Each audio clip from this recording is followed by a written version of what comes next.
चुनाव का माहौल है। सभी पार्टियां जोरों शोरों से तैयारियों में जुटी हुई है। इसी से जुड़ी कुछ खास खबरें लेकर आई हूं आपके लिए। नमस्कार, मैं हूं आंचल कादियान और इस वक्त आप देख रहे हैं SPN 9 न्यूज। सोशल मीडिया का भी लोगों ने गलत प्रयोग करना शुरू कर दिया है। कांग्रेस से जुड़ी 68 अकाउंट और पेजेस आज ही फेसबुक ने डिलीट किए हैं।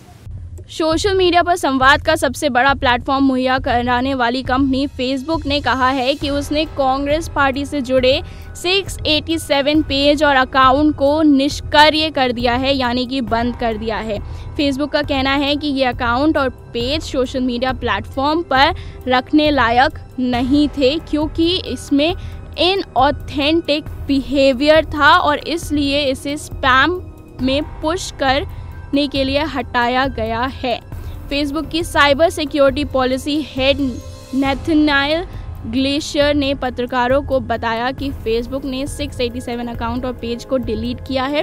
उन्होंने कहा कि इनमें से ज़्यादातर अकाउंट फेसबुक के ऑटोमेटेड सिस्टम ने पहचाने थे। उन्होंने कहा कि ये अकाउंट कांग्रेस की IT सेल से जुड़े लोगों के थे।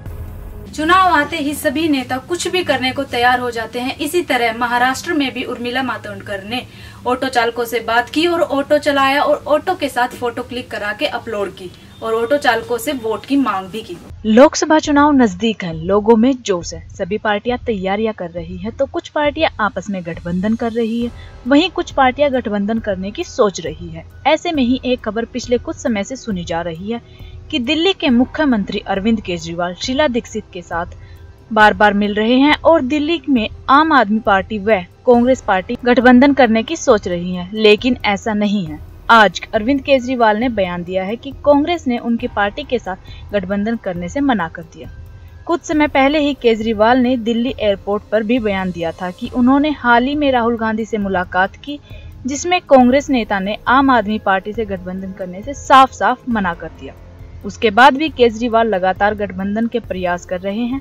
साथ ही केजरीवाल ने शीला दीक्षित के लिए भी कहा कि शीला दीक्षित कोई महत्वपूर्ण नेता नहीं है।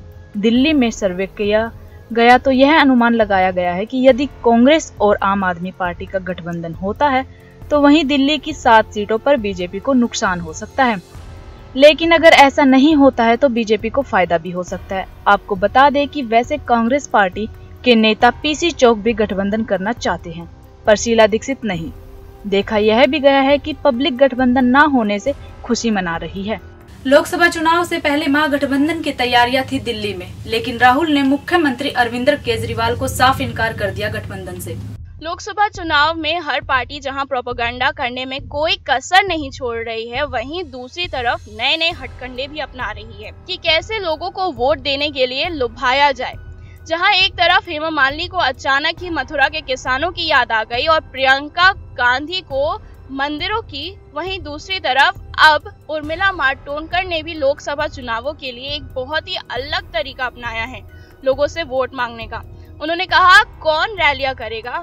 उर्मिला महाराष्ट्र के गोरई इलाके में पहुंची थी, जहां उन्होंने ऑटो चालकों से बात की और उन लोगों से बात करके उनसे वोट देने की अपील की। इसके बाद उन्होंने ऑटो चलाते हुए अपनी कुछ तस्वीरें भी क्लिक कराई, जो अब सोशल मीडिया पर काफी वायरल हो रही हैं। जानकारी के लिए बता दें कि मुंबई उत्तर लोकसभा सीट से कांग्रेस की उम्मीदवार उर्मिला को बनाया गया है और जिस सीट से वो लड़ रही हैं उसे बीजेपी का गढ़ कहा जाता है।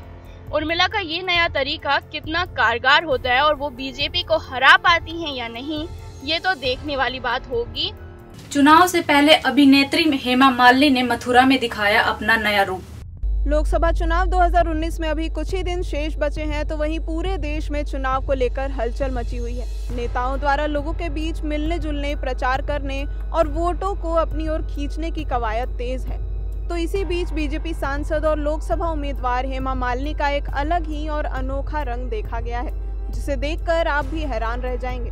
मथुरा लोकसभा सीट पर बीजेपी उम्मीदवार और अभिनेत्री हेमा मालिनी रविवार को अपने संसदीय क्षेत्र में प्रचार के दौरान खेतों में फसल काटती हुई दिखी।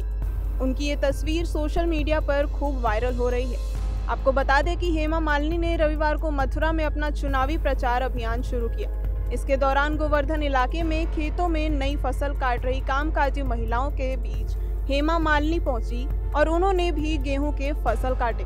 इन तस्वीरों के जरिए आप देख सकते हैं कि किस तरह से हेमा मालिनी ने कामगार मजदूरों की तरह खेत में फसल काटा और उनके बंडल भी बनाए। इस दौरान वो सुनहरे रंग की साड़ी में दिखी। वो फसल काट रही थी और आसपास देखने वालों की भीड़ लगी हुई थी।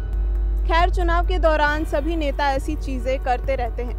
अब देखना यह है कि हेमा मालिनी की ये चुनावी स्टंटबाजी उनको पिछली बार की तरह जीत दर्ज करवाने में कितनी मददगार साबित होती है। एक बार फिर से राहुल गांधी ने कर्नाटक की रैली में भाजपा को निशाना बनाया। पूरे देश में लोकसभा चुनाव को लेकर हलचल मची हुई है, तो वहीं कर्नाटक के नेलामंगला में कांग्रेस के अध्यक्ष राहुल गांधी और जनता दल सेक्युलर के चीफ HD देवेगौड़ा ने आज संयुक्त रैली की, जिसमें पार्टी के कई नेता भी मौजूद थे।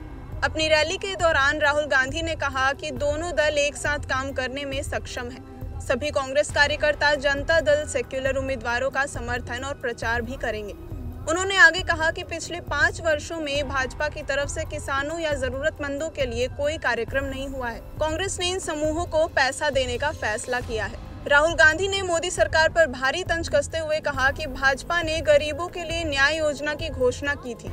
नरेंद्र मोदी ने सभी को 15 लाख का वादा किया था, लेकिन क्या ये आपको मिला?